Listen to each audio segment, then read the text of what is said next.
What's up, guys? We're here backstage in Chicago. Well, outside Chicago, technically, right? Yeah. This tour's been a bit of a Warped Tour experience in that like a lot of times you're not right downtown in the city. You're like at a shed. Yeah. Down the street a piece, up the road a piece, you know. A piece. Hey, everybody! Welcome to Drinks with Johnny. I'm here with three of the dudes of Alexisonfire who are old friends that are out on the road with Avenged Sevenfold, my band right now, and we're backstage right now having a little episode for you guys. The first one I've recorded backstage in a dressing room. So thank you guys for being the first on this. Thanks for having us. Yeah, of course. Good to be here. So let's start with like what's going on right now. We're in Chicago, as I said, or outside. Amphitheaters, an amphitheater that we've been to together probably before on Warped Tour. Maybe. Did you guys play this one? It's all a blur. It's a kind of a yeah. I've blocked most of the Warped Tour out of my mind, but yeah. You know when people say guys refer to like their time in the Vietnam War as like in the shit? Yeah. That's Warped Tour for me. Yeah. I think that's Warped Tour for everyone. I think I actually think that that's the case. I talked to Noodles not too long ago. Well, actually, now it's been fucking 4 years ago now since he mentioned it. He's like, I know anytime I'm gonna get along with another musician is if they've done a Warped Tour or not. And you're like, okay, like you've actually gone through the shit. We can get along, you know. I mean, it was a harsh toke, right? Yeah. You get there and you're like, oh, we're gonna skateboard around. We're gonna barbecue. Yeah. Incredible. There's a bunch of my friends are here, and then day 7 of doing that, you're like, that's enough skateboarding, barbecue, and I don't have anything else to say to these people. Well, let's go down the line and introduce everybody here. We got Chris Steele on bass, Wade on guitar, vocals, and George on also vocals. Yeah. Just so that everyone knows, yes, sound off who you are. Because a lot of times the people, I did a bad job of this, by the way, just now and before. Everyone, when they listen on the podcast, they don't know who's who on the voices. So you gotta like say your own name. I think I look like my voice. But that's if they're watching on YouTube. What if they're just listening on the podcast platform? Very good. That's a very confusing thing I just said then. So to make it crystal clear, I'm Wade McNeil. I play the guitar. There you go. I'm Chris Steele. I play bass. George Pettit, singer of the band. Yeah. Yeah. And it's interesting though for me too, because I like I said, we haven't seen each other in a long time until this tour started, and I was talking to Chris first, ran into him, and what was that? The first Canadian date, right? Yeah, Quebec City maybe? Yeah. Well, I popped my head in the first show. What was our first show? Camden. Camden. And you guys Yeah. I popped my head in and said hey, and you guys reminded me we're coming up on like 20 years ago when we did that My Chem tour together. Yeah, it's a trip. Like I looked it up before we came out on the road, and like it was actually 20 years ago.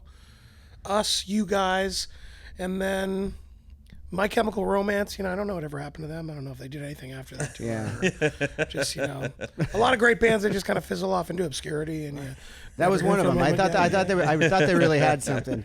And Me next too. thing you know, just a band's band, I guess. Yeah. You know. Well, then someone else reminded me that it was also Opiate for the Masses. Yes. Oh my Was God! that you, Chris, that told me that? Yeah. Yeah. Holy. That band left a real impression on us for a long time afterwards. Was it Rod? Ron. Ron. Yeah. Maybe not enough of an impression that I remember his name, but But what about still. Seven? Seven on drums leaves an impression on everybody. they were lovely. What a They were lovely lovely. band. Yeah. What a great tour that was too, and I didn't realize. I don't know if it is this way for you guys too. Like we're all the same age and been doing it for about the same amount of time. It's like at a certain point, it still doesn't feel like it was that long ago. Like It was the difference between 1991 and 1971. Yeah. Think about that, right? which for a is second. it's so wild. Like that's together. trip, man. It doesn't feel like that at all. I don't know about No, you. yeah. I mean, I think time stopped in the early 2000s, really, honestly. Like, it Right. does really feel that way. It was we were on our second show in outside of Boston, right? Yeah. Mansfield.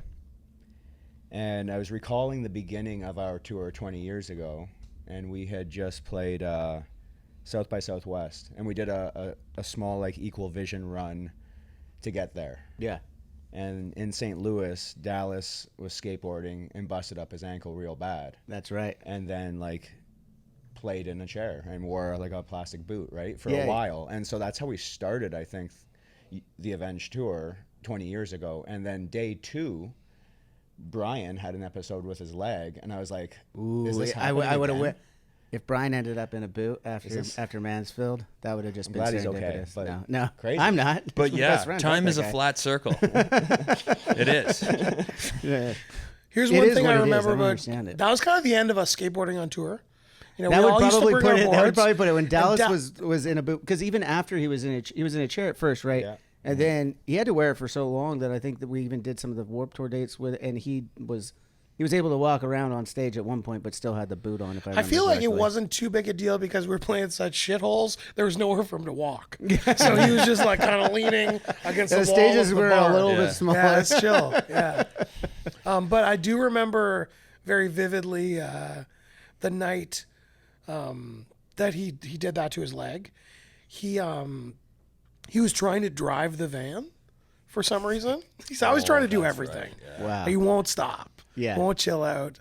And we're all yelling at him. We're all like yelling, like, stop driving the van. Like, let anyone else do it. He's like, I got it. And then he drives the van into a wall. Yeah. Behind the creepy crawl. And then George said, get the fuck out of the van. Peg leg wall ride. Yeah. And, And then that's that all I stuck remember for a about long that. time. Yeah. Well, Peg the leg funny thing wall was ride? is we were all standing outside of the van.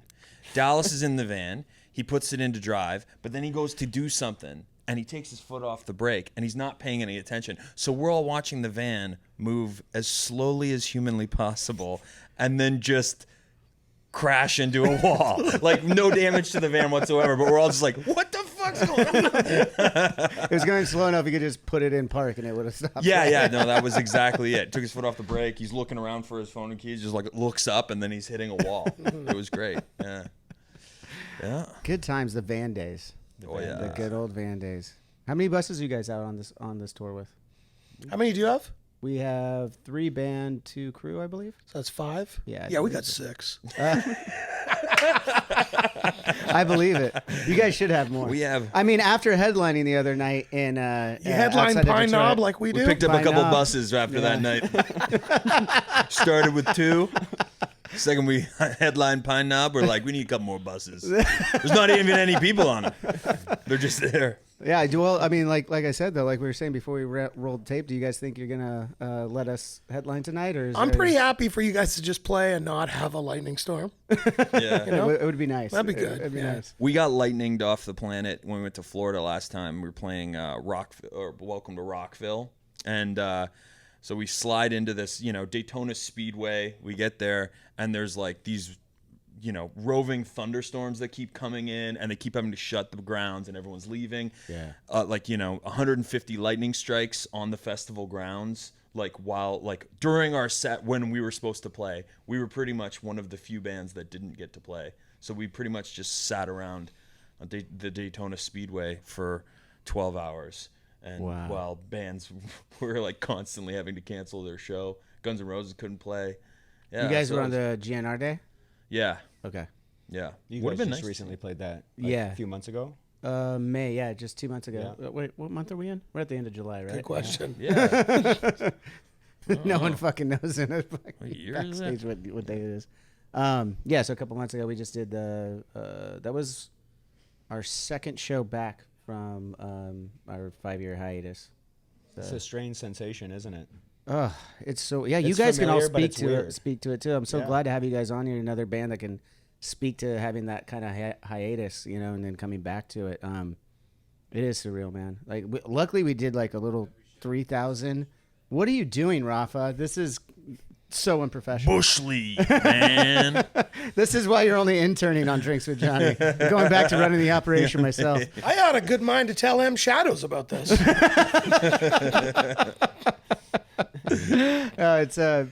So we did like the little 3,000 thing in Vegas before, because you go play Rockville, it's 50,000 people.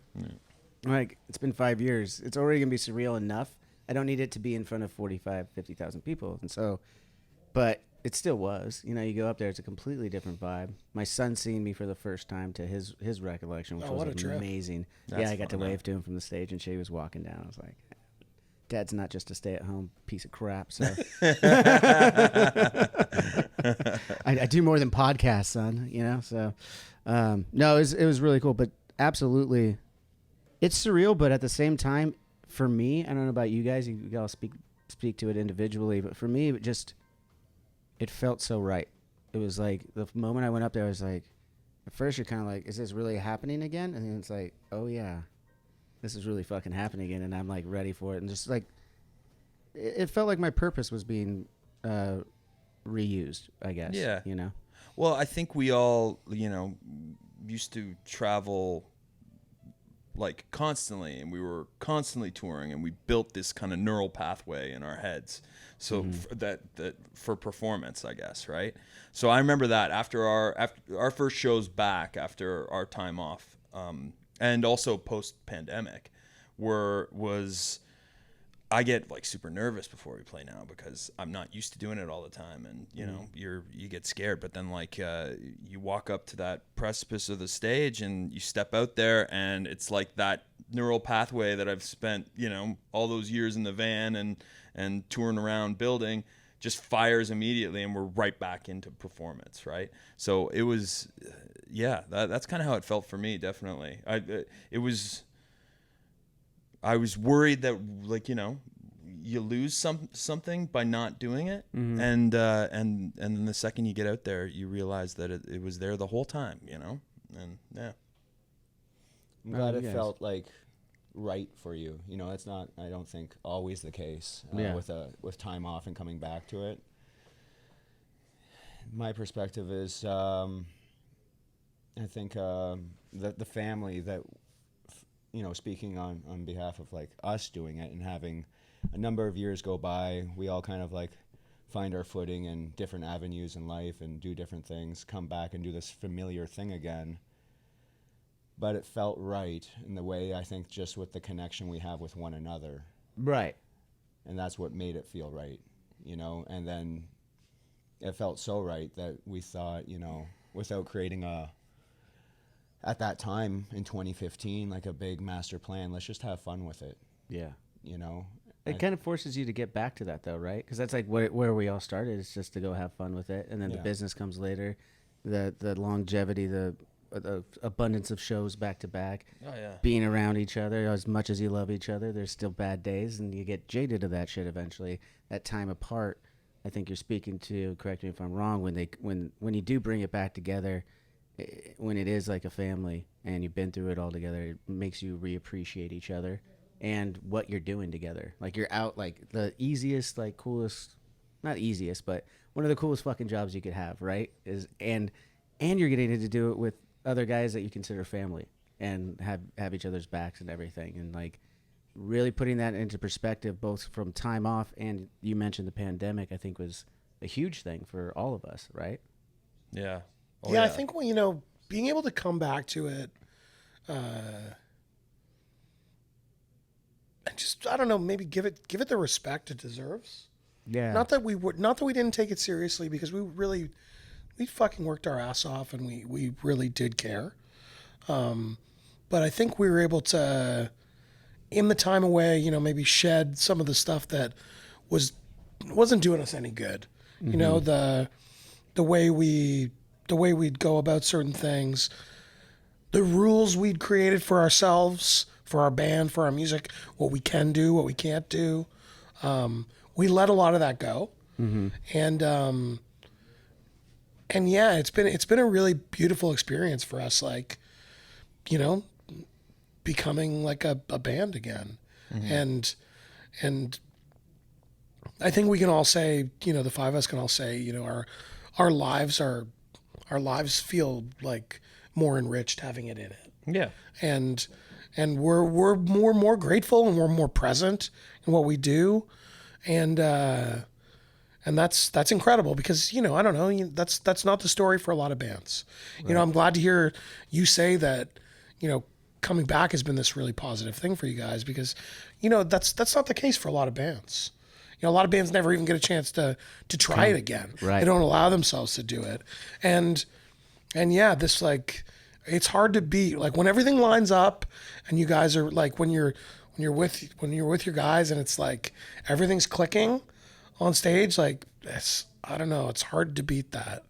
That's very, very special. Absolutely. Yeah. Being present in that is absolutely, like, that's how you take it all in, right? You have to be present. It's so easy for us all with everything going on to just be laser focused and shut everything else off and not realize, like, each arena you're in. Like we were talking about before, like, I know we've been to this arena probably before, but I can't even picture it. You know what I mean? Yeah. Because there were so many back then. And it's like now I'm just like, as I get older, as you start to appreciate things, you be more in the present, and, like, look around, see what the fuck you're actually doing in that moment. It's pretty awesome. Mm-hmm. Absolutely. Yeah. Steel definitely you have a mind that, like, a photographic mind for details regarding touring and where Somehow. we've been somehow Yeah. through the fog of like, you know. So let's get into some of that shit that he remembers that you don't. Then Talk about the fog. yeah, the fog. Yeah. You know, it's really cool for both, you know, for us to be doing this tour. We've both taken a big step away from it, and here we are doing it again. Mm-hmm. And people are showing up. And, you know, like, the purpose of doing this is playing live music, and people still really care. And when we were in Europe last fall, I usually make a point to just say hey to people that are coming to the show, you know, and most people I talk to, it was their first Alexisonfire show. And, like, I'm just going down memory lane of, like, 20 years of playing England, Right. you know? And it reminded me of, like, when I met Wade for the first time in the late 90s, and we were seeing the Misfits in St. Catharines, Ontario in a parking lot. And I was seeing that show for the first time, but they obviously had 25 years of touring experience before my first experience. You know? Put yourself in that And perspective. now it's just like, it's a trip. Yeah. I think with that, like, you know, generationally, like, yeah, because we stopped playing for a while, and when we started again, you know, there's a lot of people saying to us, like, oh, like, you know, I was too young to see you guys back then, or like, now I'm into this, or whatever. And, you know, that kind of made me think about the older bands that, you know, I'd gotten really into. Like, I mean, there was a good stretch of time, like, I saw Motorhead play a lot, you know, for like 10, 12 years, like, up until they ended. And they'd probably been playing for close to 30 years. Yeah. Or something at that point. So for me to like join, Yeah. for me to get it, like, you know, like, to get to an age where, like, you've found your way into that music, and then I'm there for like a full decade of, like, every time they play in Toronto, like, that's so wild. Like, that they would have had that, you know, that switch of, like, new fans coming in after all these years, and they're still doing the thing. It's really fucking cool. It is. That's interesting, because I wonder, is that just because it's just like any other art, I guess, but I don't see it. And people, I guess, still discover movies later. But the fact that you're creating a piece of art that can live somewhere, and you could grab it, or it's streaming, whatever the case may be, people can still discover it. It's not like a one and done thing. Yeah. I feel like that's definitely a part of it, right? Yeah, and it's important. I think that's really important that people are seeking out things, older things, and understanding the lineage catalog, of right? the lineage of where, you know, what they like now came from. And I think that we all went through periods as music listeners where you're just following back that lineage of influence. Okay, I like this record. What were they listening to that made them listen to that and make that, you know, like, and then okay, now I'm finding this, and it leads you kind of snake back in time, discovering all sorts of types of music, right? I think it's a really important way of consuming music, not just like, okay, what's happening right now? What's, like, going on, right? Like, it's important to know. Well, yeah, where I mean, things come especially from. for, like, you know, kids that are fans of your band, right? You know, and if they're playing music and they want to sound like Avenged Sevenfold, like, you know, you don't write music like that by listening to Avenged Sevenfold and listening to a bunch of, like, your contemporaries. Like, you need to, like, you know, a band sounds the way they do because of this, like, massive well of influence, like the fucking SoCal, like, like melodic punk stuff that you guys probably listened to when you were like absolutely. younger and like in high school, and just like, and the metal records and the oddball stuff that I'm sure people would have no idea that you even fuck with. Yeah. You know, so it's like, if Like, you want to, like existentialism, which I was actually That was new. That's new. Yeah, that's what I'm saying. That's like, this is great. Like, even now there's like new, interesting like influences that are, you know. I think that's important changing. though, to have your influences. I think you guys know this too. Is like, to continue to grow as artists, you have to look for new muses too. You can't rest on the old stuff, and let those muses come to you in a lot of respects. Be open to what's happening around you. It used to be other artists before us doing stuff, right? But now it could be something as like a philosopher can inspire me to write a song. You know, it's like you find other places as long as you have your eyes open. I think eyes and ears. that's so important. Yeah. And I think, you know, I don't know. I'm still very moved by music and art and film. And when I'm in a real space, like when I'm in a really good headspace for it, I'm just like always open, and I'm always just like taking it in. And I'm always just like kind of almost like cataloging everything I see and I hear and I read. And that finds its way into the music that we make, and the way the way we present everything that we do. And I'm still very, very moved by great art. You know, the day of Detroit, George and I went to the Art Institute in Detroit and had this like incredible morning where, I don't know, I was just like, we hit this one photography exhibit, and I was like very, very emotionally moved by it. And it wasn't, you know, the subject matter of the photography or the technicality of everything. It's just like that undescribable thing that's very, very important about art that you can't quite put your finger on. That like magic quality of it, where it's the artist's like, it's them, it's the way they do it, and that specific thing that makes it special. And, you know, we really left like very, very fired up and just feeling like art is very, very important, and it's important to like make time for it in your life. And it really, you know, it's always striking you differently no matter what's going on with you.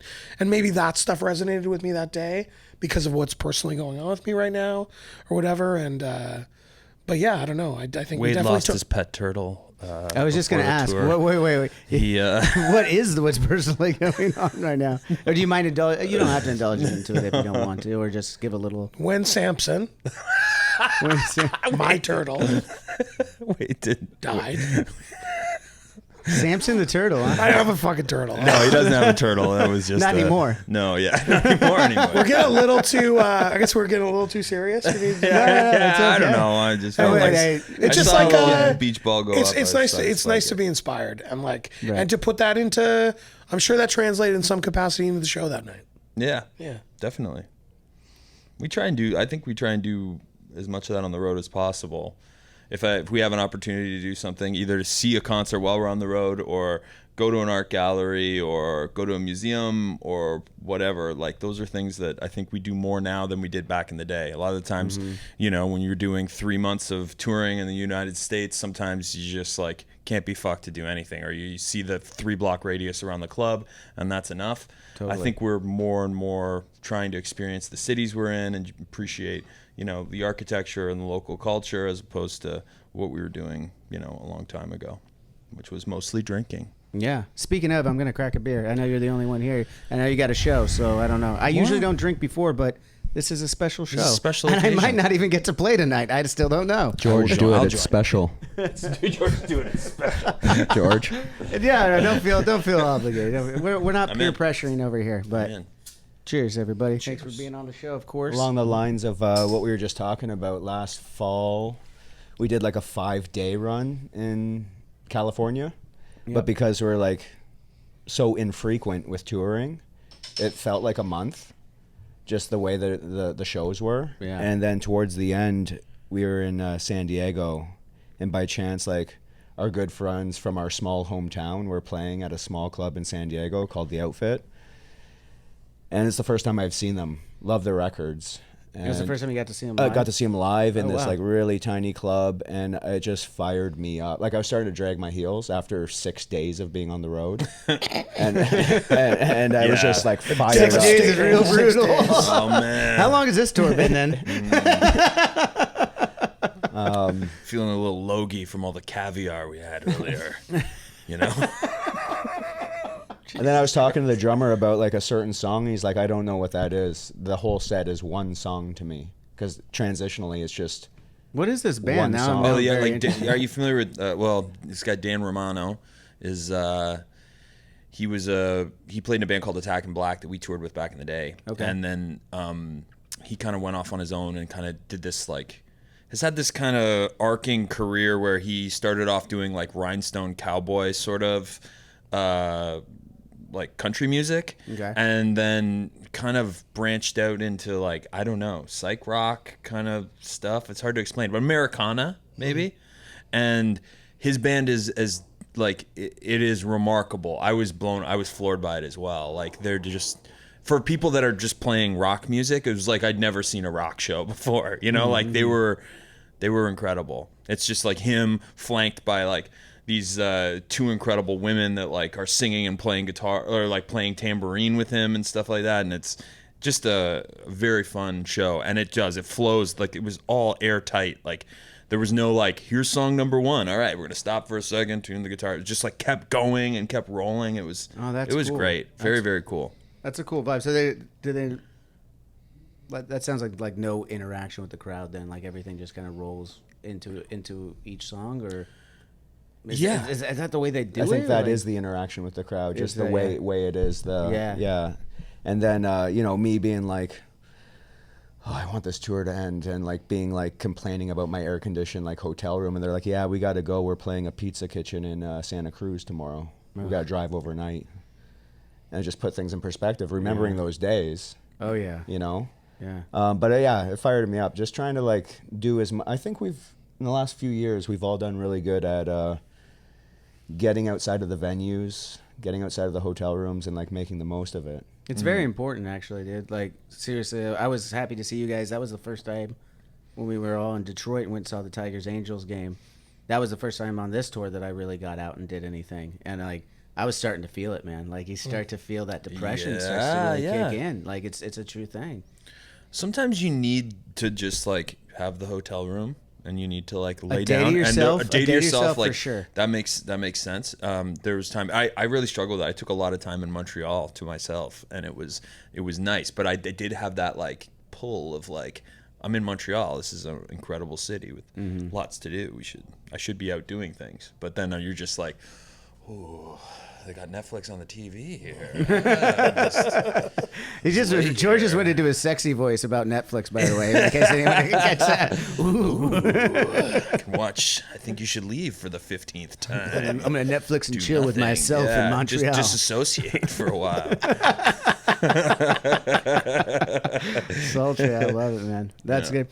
I mean, I do find it interesting to go to a concert, though. I'm totally down to go do other things, but I don't know if I really would enjoy going to a show on a day off. I don't know yet. I'd have to try it. Yeah, I'm not trying to do that. I have to see. He's like, I don't Usually, know. it has to be something very different. We've seen some That's true. incredible Like, shows. We had a That's day true. off in Australia that lined up with like a Nick Cave show. And George and I went to that. Like seeing something outside the space of like, like loud rock music. yeah, sort like of I think stuff. us like everyone being like, oh, like our buddies are playing in San Diego. I was like, Okay. I'll see them at home. Yeah, Okay, yeah. Gotcha. So like, but Yeah, we Yeah, I went and know. saw like I've seen some incredible shows on the road. We went and saw like we got tickets to the Melvins in New Orleans. That was incredible. Melvins and Big Business. Yeah. And then I'm trying to think what else. Like went and saw Q-Tip play like a free live show in Salt Lake City one time. We were on the World Tour. yeah. It was That's cool. It was. I was drinking a lot back then. Lost my wallet at the show, and then someone I was hanging out with, just someone randomly I met, came to the show and dropped it off to our merch guy the next day. Oh, what and a the whole nice time I person. didn't even know that I lost my wallet. You were unaware that you didn't Yeah. have your wallet on you. That's how drunk you were. Steel I mean, just Steel only had for a- like had a, like for only for like 12 years. Remember you beat me playing poker one time, blind drunk. Like yeah. I remember I was just like, how did you, what the, like, Do yeah, you- you could barely, I think you thought you lost. And I was like, no, you got it straight. You know, like fucking, like, you know, it's just. That's just drunk luck right there. Yeah. What? But you have a really good memory. Do you still have a good memory from, like, when you're drinking or when you were drinking? Rather? Yes, I do. Yeah, somehow I've got this. You'd be able to you could piece together the nights and everything. Oh yeah. That's got to for the be most part. awful. Yeah, part of the joy of being a being able to functional forget about that alcoholism or unfunctional is forgetting immediately what you did. Yeah. No, but in all seriousness, how long have you been sober? I know that's a really great segue there. Well, I had been. So when we first stopped touring in 2010, it was a very challenging spot for myself. The whole last year of touring was. Yeah, when you talk about recalling things, that was all a very gray, blurry kind of time for me. Mm-hmm. Then we stopped touring, and then for me, like the illness had me right where it wanted me, you know, just like isolated, no agenda, nothing to do. And I went down pretty hard in a matter of months. And then I revisited a treatment center that I had been to years before, but went for myself. And then just applied myself and did everything that was suggested. And, you know, I came from this very sheltered, scared, anxious, hiding in the basement kind of way of barely existing to you know, mentally feeling good, physically starting to feel better, humbling, you know, lived with my folks again after touring for 10 years. And so it was a mix of emotions that it was the best thing, obviously, for me to I needed the band to stop at that time for me. And then after a few years of that and being very involved, we did a 1 month kind of farewell in 2012, which I was very accepting that we tied the ribbon on what it was. Mm-hmm.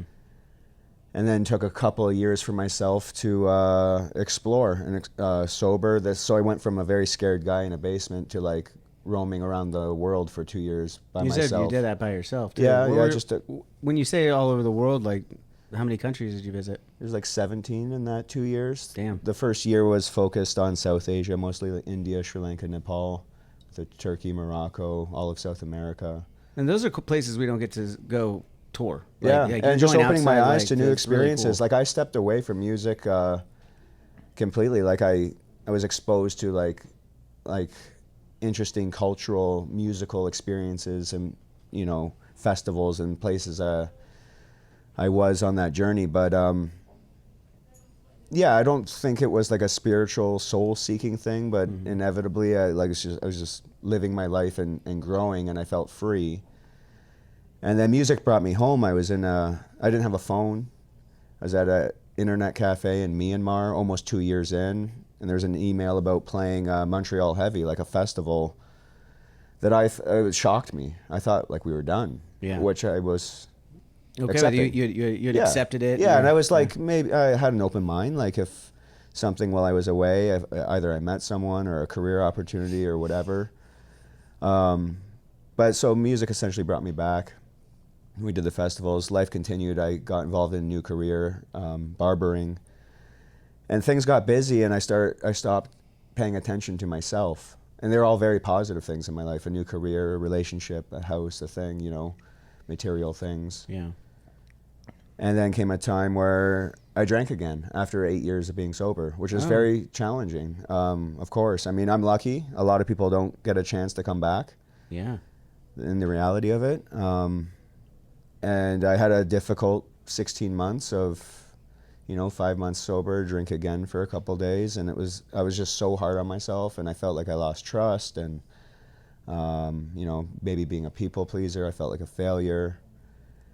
And then about 4.5 years ago, was my last tumble. And then I just tried to keep it simple and bring some people that used to be in my life closer to me, and be kinder to myself, and try not to be so perfect, and just baby steps, and thankfully with like being able to tour and a fulfilling life at home and me being kinder to myself, like I am only where I am, you know, today, as far as like I'm not on this finishing line, you know, top of a mountain beating anything, but like I feel happy with myself, you know, and I feel like the value and the worth of like what brings me joy are simpler things in life. This is an experience, being able to tour and do these amphitheaters, and that does give me a rush. And I'm addicted to automotive trucks and motorcycles and guitars and all that kind of stuff. But those moments of simple things, you know, sitting on a park bench and seeing a bird and drinking a coffee, and there's like a moment of quietness, and you have that real gut feeling, you know. Those are the kind of, yeah. And they come and go, you know, but like that's where it's at for me, you know. So can I have one of those? I mean, I ain't your fucking daddy. I ain't your fucking daddy. I ain't gonna tell you. No, but in all seriousness, I love that story, and especially the way that you. That was the biggest build to a punchline. Can I have one of those? He said. Brilliant. Holy fuck. No, in seriousness though, the parts of that story that I really love and I find I can sympathize with is that being kind to yourself aspect. You know, a lot of people overlook that, and it's very serious to think of yourself as enough as you are, and not be so down. We're all gonna fuck up, people. Everybody fucks up. You fall short of your own goals throughout this life very often, and that is okay. It doesn't mean give up on them. Doesn't mean anything else like that. It's just you're going to fuck up, right? I mean, that's inevitable. Nobody's gonna be perfect all the time with everything that they do, and there's things like with this that add struggle to that on top of it. Even I'm talking about even the healthy things are hard to, you know, staying on a fucking diet, doing whatever. Like you're not gonna do it. So when it doesn't happen perfectly to your plan, it's not time to just fucking throw it out the window, you know. It's, you know, just you keep trying to be better every single day. That's how I try to do things. If I'm doing it right or not, I don't know, but I'm certainly trying. We're definitely trying. I mean? Yeah, and I think that's at least got to be half the fucking battle, right? For sure, and we're lucky that we have this, because I think it all comes down to communication. And like when I'm stuck in my own head and I'm doing my own thing, shit gets a little complicated and weird at times, and I feel lost, you know. And then when we're traveling, and you know, obviously so many hours between playing the actual show. The tour is like us being together and hanging out, you know. And although we don't do it as much as we used to, these are like the moments that like I hold on to, you know. I could just put it in my pocket and go about my life when I go home, you know. Absolutely, yeah. And speaking of like what you guys are doing in between the time off and stuff, you're a barber. You didn't bring out your tools though. I didn't, which is a bummer because I could would have been a rich man. Yeah, rich man. Why? How much were you going to charge me? I know. I don't know. One of your crew was just like everyone in the crew too. Yeah, yeah, like all of our camp. Yeah, yeah. They were they're saying give you like at home I charge $40 a cut. Okay, that's fair. It's very fair, reasonable. And on and this tour is in like Toronto. Do you want to plug the shop? This is Crow's Nest Barbershop, Kensington Market, Toronto. Okay. But on the Avenge tour, maybe $200 USD. US too. Adjusting for the rate of inflation. Really, and, you know, it is what it is. And then Wade, you went on to join Gallows. Yeah, spent a lot of time with some British guys. I'm so glad that you started with the British thing, because I was wondering how were you guys friends before from doing tours? Actually, yeah. So it's like, you know, I think they were kind of like my buddies that I would always hang out with in London whenever we played, and then they were on maybe a couple Warped tours we did, and just like close friends, and there was a very crazy timed out thing of, you know, their guitar player called me and was like, hey, my brother quit. I don't know what Alexis is doing.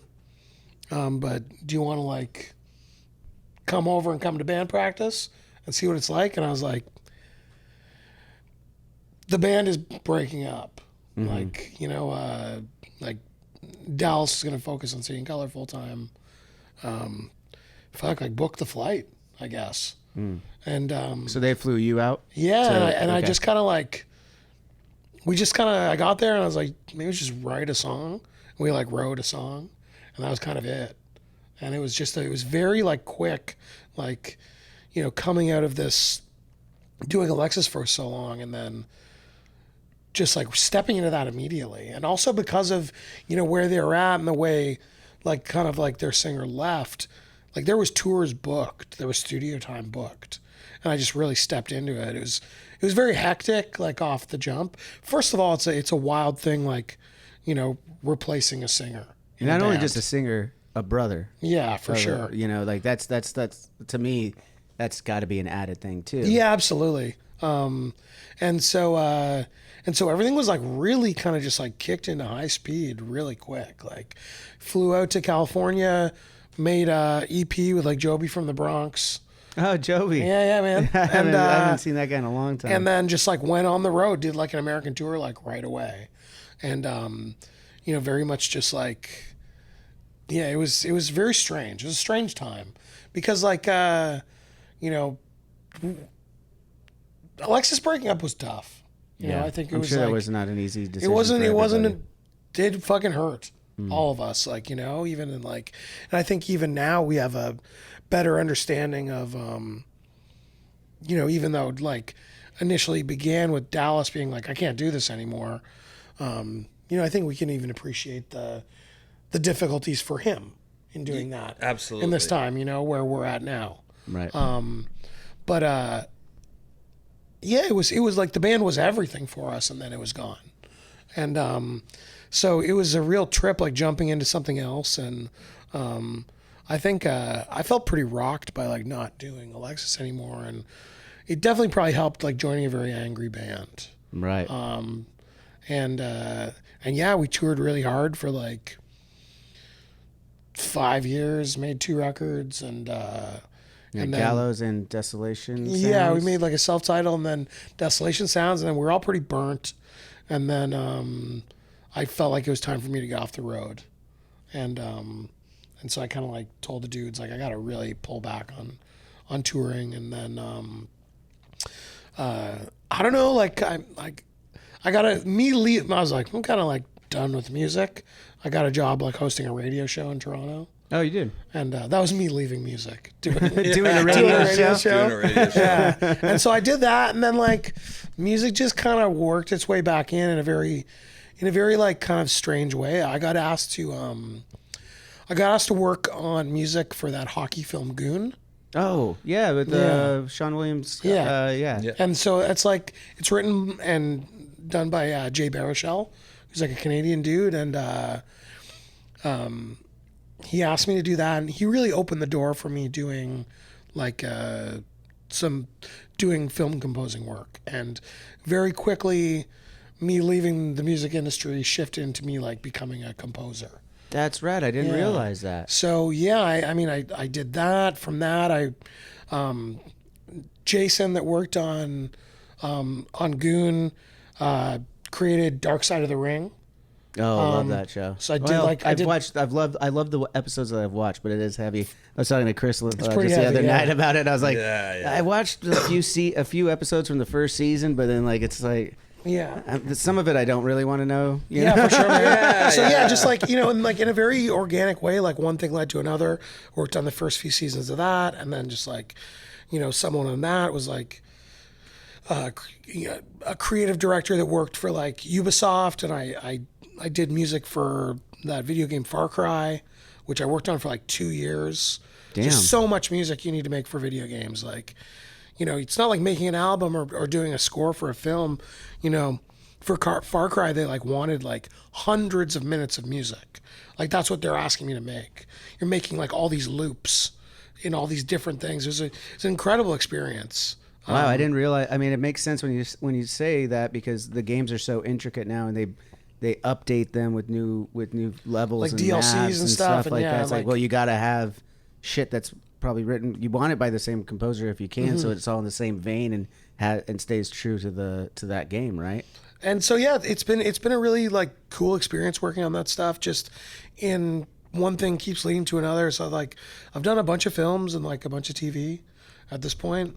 I think like the last thing I did some music for like a shootout scene in that like new Arnold Schwarzenegger. Is that the FUBAR thing? Yeah. I haven't watched it yet. Yeah.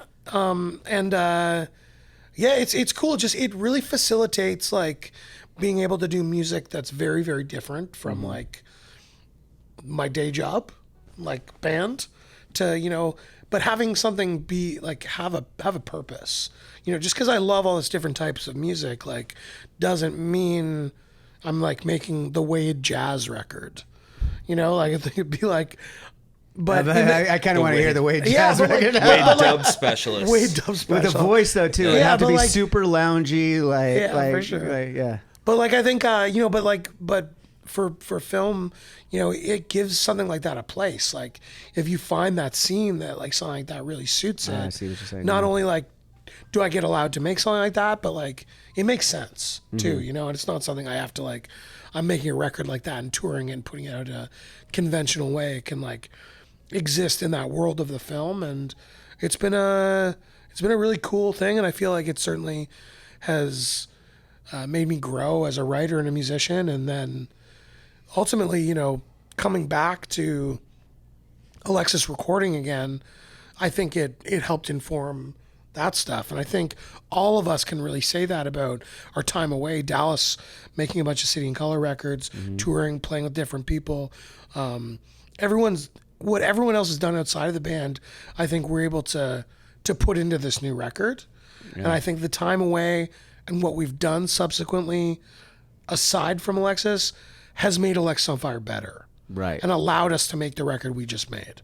You went out, sharpened your knives, came back with with everyone putting them together, right? And just realizing a lot of the times that strength that you guys have always had together. So I imagine, correct me if I'm wrong, when it did come back, it did feel right with those extra sharpened tools. It did. It feels like I think Dal was saying the other night. He's like, I feel like we're finally the band we've always wanted to be. Yeah. And that feels good. Dude, watching you guys over the last couple weeks that we've been on this tour though too, like you guys have always been a great live band. One that we've enjoyed watching when we're on tour with you guys and stuff. Just real raw live fucking band playing the shit and doing it. And it's been so long since I had gotten to see you guys, so I was like popping a little bit, like watching, especially some of the new songs of Otherness and stuff. It's they just got a vibe to them. That record's great, by the way. Thank you so much. Congratulations. And but yeah, there's also that confidence level I see in you guys from being away from it. Maybe I don't know if that's helped in any way, or like because you have like, I don't know. I'll put it in perspective for myself. Like when this time that Avenged had a break on, there was a lot of like, what the fuck am I gonna do now at first, because it was unexpected, it was abrupt, so there wasn't a lot of confidence that I can do anything else but play bass in Avenged Sevenfold. And then now as 5 years go on, I start doing other projects, start having other fun elsewhere. It's like it goes back to realizing that you're enough, right? Like in whatever position you are. So I mean that level of confidence, not the big dick swinging fucking confidence that people talk about. I think that when you're in a band that's touring 8 to 10 months out of the year, it can kind of stunt you progressing yourself, because the only thing really required of you is to show up on stage and do the thing that you can do. And if you don't really push yourself to learn new things or do new things, you can just be that version of yourself. Right. When the band broke up, it was very much into the deep end. Everybody, we got to figure out what we're going to do with ourselves. And it was kind of sink or swim sort of situation. And you find we're faced with all those same things. I'm like, I don't Jesus Christ, what are my skills post Alexisonfire? I can drink whiskey like it's water, and I can scream at the top of my lungs. It's really hard to put that on a resume, you know? So like, but then you find out, like, you know, like you sell your, maybe it's just selling yourself short, but there is so many things from playing in a band that you need, like the ingenuity it took from us at a young age to do the things that we needed to do. We've made lightning strike in our lives. And so you had the feeling that, like, you know, anything's really possible. You just have to do it, right? Like, and that was the same sort of, you know, same sort of thing that put us in a van for the first time and put us into the States or sent us to Europe and all that stuff. It's just anything's possible. You just have to do it. And I think I know that maybe I can't speak for everyone, but that's what I applied to my life, and you know. I got very lucky, but also worked very hard and figured other things out, right? Like, so yeah. And then we come back, and now we have this, I think the confidence comes probably from the wealth of experience we all gained in the time off, and then coming back to it and coming back to the studio, making something and believing in it. Yeah, there is a newfound confidence within our band that I don't think we maybe had back in the day. I think we would have looked at that as uncouth back then, or something. Like, if you were to be feeling really good about yourself, that'd be not allowed to have picking. fun in this look life. at this guy. What's he got? A new jacket? Yeah. Let's get him. You know, like. Well, it's that thought I think that a lot of us get of, if you're not working hard, you're not being successful, or if you're not killing yourself for the art, rather, then it's not worth doing. It's like, I want to do this for fun and a living, and just because I want to create art. I want to do it. I want it to be for all the right reasons. Mm-hmm. Of course, there's the moments where you kill yourself over it, you know, and that's where you get drama. It's getting a plethora. It's a buffet of genres when you're creating art, right? And you get to pull from the multifaceted human being that you are to create. Mm-hmm. And I think that's what we really get into it for. But I can't let you graze over your time off, though, becoming a firefighter. Yeah. So. So you could drink whiskey real fast. Yeah, how did that help you as a fireman? Finishes. I'm like, oh my god, I've got a brand new son at home. You know, like, I'm like, holy shit. Okay, we got to figure out what I want to do. And I remember sitting there vividly with my wife and making the list of things I thought I could do. And it's like, I could take a small business course. I could open up a bar locally. Could do these sorts of things, you know, like anything I want, you know, and none of it really on the bottom of the list. It was kind of like the last one thrown out there was emergency services, like working as a firefighter, and it seemed like the most impractical. And I thought that I'd get maybe I'd get a job in the music industry, and I'd learn to hate the music industry, and then, like, more so. I was going to say, like, more than you already did. More than I already did, yeah. I think I would have, like, it would have felt like I was doing something. So, like, and I'd also realized that, like, the learning curve it would have taken to, like, get a job in the music industry or do something like that would have been as significant as it doing something completely different. Mm-hmm. So, again, I'm put in the position where I'm like, well, anything's kind of possible. I talked to a few people who were firefighters. They gave me these lists of things to do. Here's the here are the certificates you're going to need. Here's what looks good on a resume. Here's this. And, like, slowly over time, I kind of,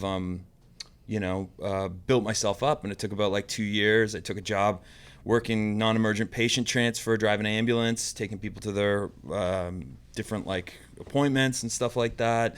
I did volunteer work with St. John Ambulance, where I was an event medic at various concerts. So it was so funny. Like, wow. You know, like, St. John Ambulance was at the last Alexis show. And then 8 months later, I'm working St. John Ambulance in that same venue.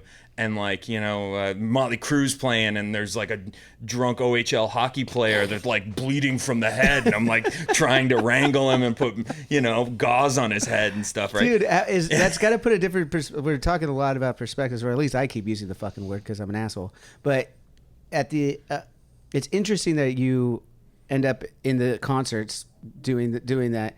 It's got to put an appreciation, a level of appreciation for these. I mean, we have them all the time. I don't know about you guys who aren't in that field, but for me, it's like, I appreciate them. I see them. I'm like, oh, these guys are working hard. This is great. But He's the only one on here that's been on the other side of that. They're working hard. They're working hard at our shows. I've been there too, where like I was at I got to see Leonard Cohen play. I worked at a Leonard Cohen show. Nobody got injured at the Leonard Cohen concert. You know, like there's a lot of like showing up at like the Christian track meet or something like that, you know, or like or something weird like the Jarvis Peach Festival, and then like someone cuts their hand putting up a tent or something like that, and you're just like, you know, it's just like that sort of stuff. But so yeah, I did that for a while, and then it's super competitive trying to become a firefighter. There's you kind of apply to every city that you can within a 2-hour radius around you. They once a year, they post hiring. Sometimes they're, you know, this city would be hiring 8 people, or this city be hiring 2 people. And the amount of people that are going out for those jobs, like the job that I got was, they hired 9 people of it was something like 870 people wrote the test. Wow. So like, and then there's multiple levels to the testing, and you're always trying to sharpen yourself and make sure that you're like good, like, cause like you got to do a written test, then you have to do like a physical practical test where you do all the practical firefighting stuff, like, you know, pulling hose off the truck, setting up hydrants, you know, hoisting ladders and all this stuff. And then you have to do an interview. You got to sit in front of like, you know, people with like 30 years firefighting experience and explain to them why your band, it was relevant to the fact that you should become a firefighter. And there were times where that hit, and there was times where people were like, that has nothing to do with anything. We're not going to touch you, right? So there was a long period of just like fighting to get, you know, your resume in there and to get it going. And then I got hired by the city of Oshawa in 2015, and I've been there for over 8 years now. And first class firefighter. I'm a technical rescue shift trainer for technical rope rescue. So all that sort of stuff. And I'm proud to hell that I do it. I'm really excited. And I work with such a great group of people. But it's nice to have the wildest side gig on in both because both of these things are like huge parts of me.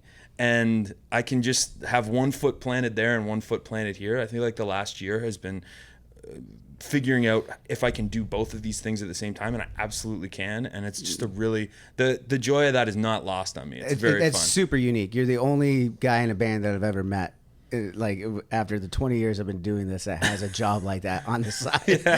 That's fucking wild. Yeah. But so in that though, I have to ask you, what's your take on Sinister Gates' busted leg in Mansfield? Well, I'm off the clock. I don't want to step on. The union will have something to say if I start working off the shift. You have to pay overtime. Like, it's not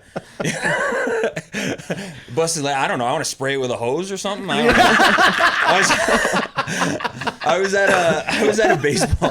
I was at a birthday party for this friend of ours, and they were playing soccer baseball. This lovely woman, Laura Katz, and she was playing soccer baseball. She kicked the ball, and she was running around the corner, and she broke her leg, and it was incredible. I'm standing there, and then everyone comes over to me. They're like, "George, you're a firefighter. What do you do?" And I'm like, I'm going to call 911 and wait for the paramedics to get here. I don't know. Make sure she does. I can't. There's not much I can do right now. Just keep her warm, I guess. I don't know.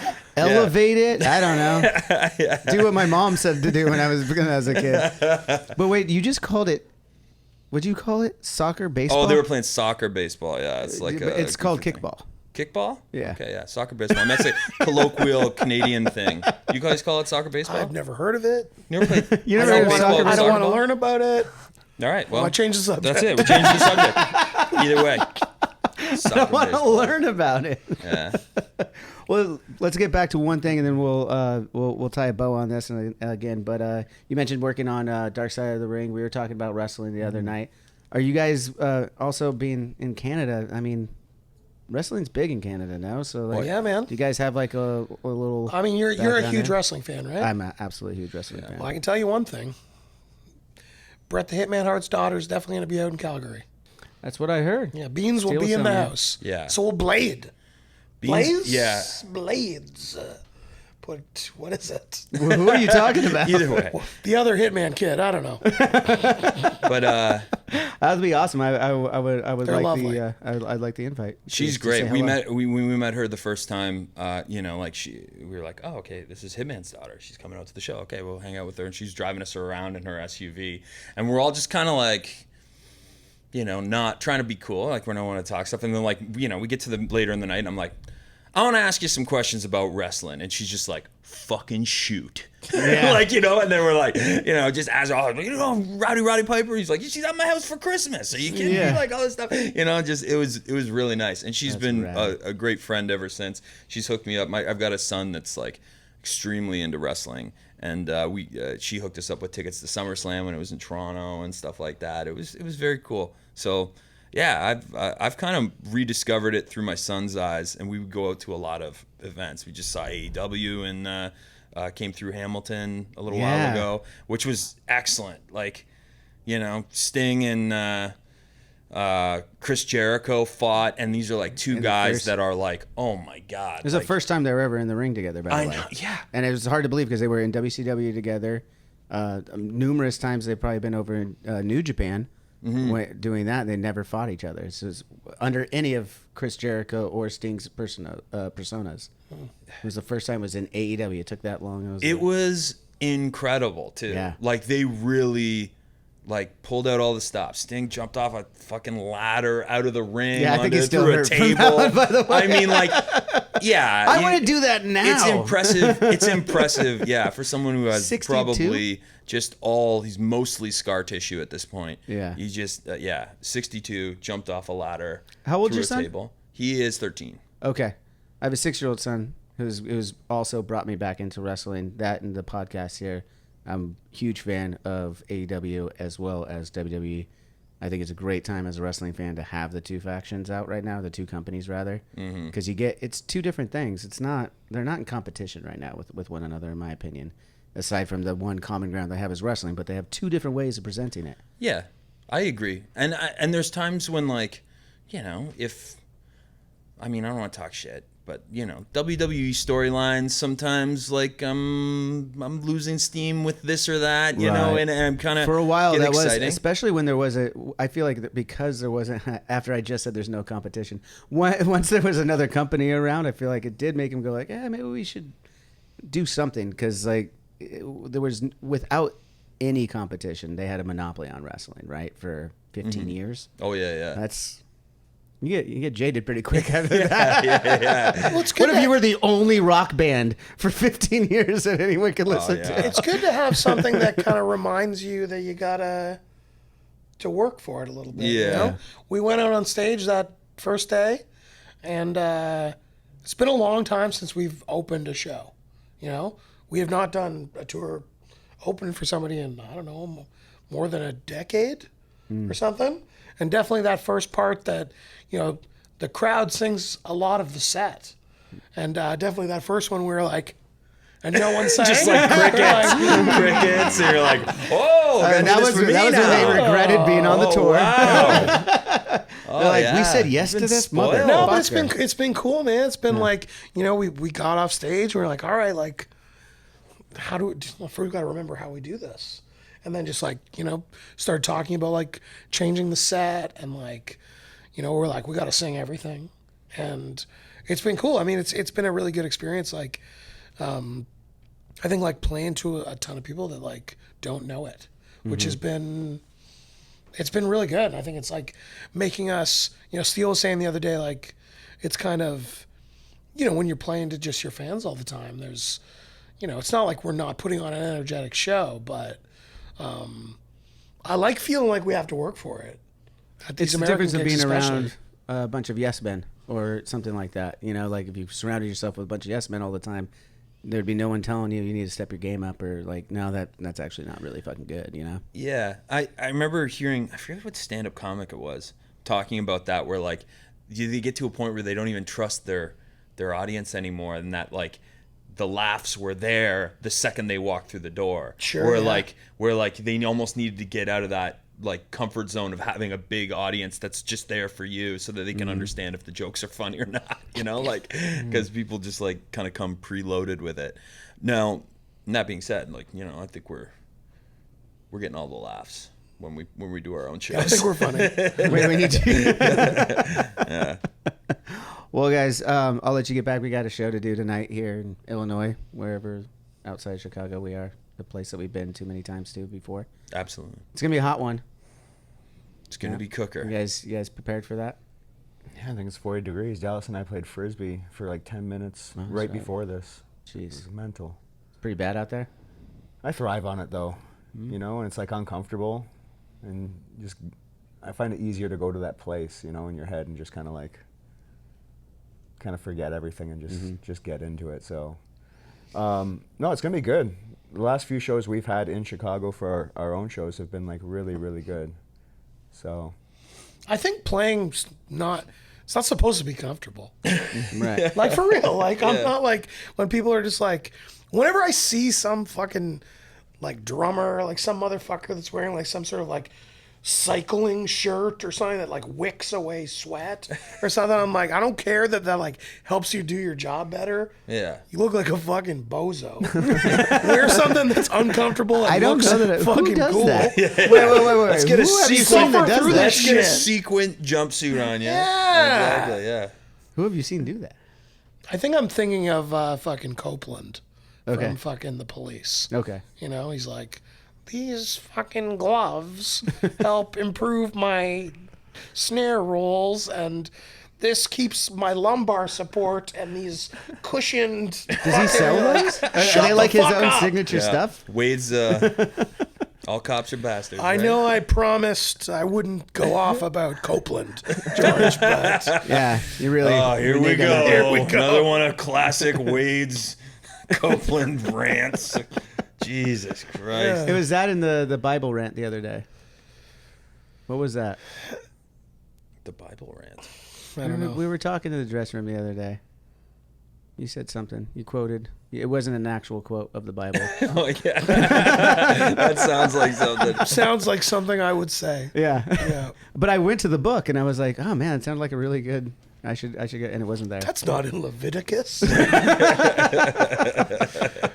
that was from the movie Hook. Run home, Maybe Jack. if we- Run home, Jack. Maybe if we all spent a little more time reading our Bibles, we wouldn't get rained out in our shows. You know, like God wouldn't cancel the shows. You know, that's it. Too much satanic imagery in the Avenged George Sevenfold said that stuff. when we were getting on the bus. He said, well, maybe if Avenged Sevenfold didn't have so much satanic imagery, the show wouldn't have been rained out. I wish we were that important. I wish we were that important in God's eyes. He's like, oh, these fucking guys, we're going to rain that show out. Well, on that note, dudes, cheers. Thank you guys What a joy. Thank for you being so here on the much. show. Everyone go check out the rest of the tour if you can, and more from Alexisonfire and everything that they're doing. Get put out by a fire, get your hair cut, go check out Gallows. We'll see you next time. Oh, or anything else that he's composing. I want to talk to you more about that later, too. We'll talk more about that. Cheers.